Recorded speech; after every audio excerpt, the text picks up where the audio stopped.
The heat exchanger or heater core is located behind the battery and under the front trim pieces and cowl.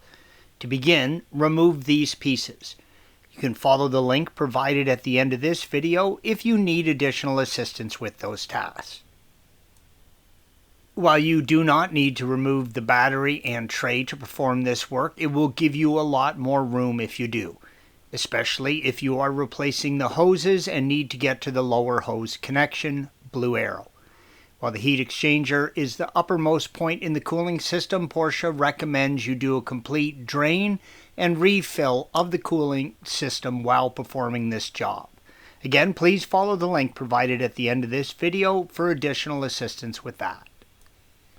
With the coolant drained, use a set of proper hose clamp removal tools and remove the clamps connecting the heat exchanger to the hoses. The heat exchange connection is plastic, and you do not want to damage the new one by trying to use something other than the proper tool. Remove the 13mm bolt holding the wiper arm in place, red arrow.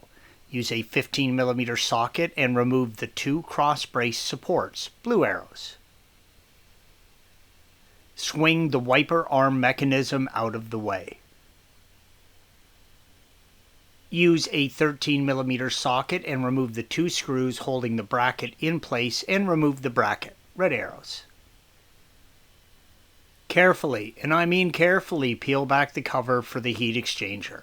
If you do this correctly, you will not tear it and you can reuse the original butyl.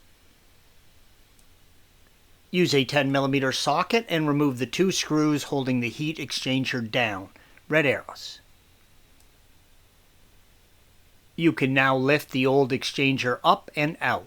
Installation is the reverse of removal. Use great care installing the exchanger. Any damage to the core and you will need to buy another one.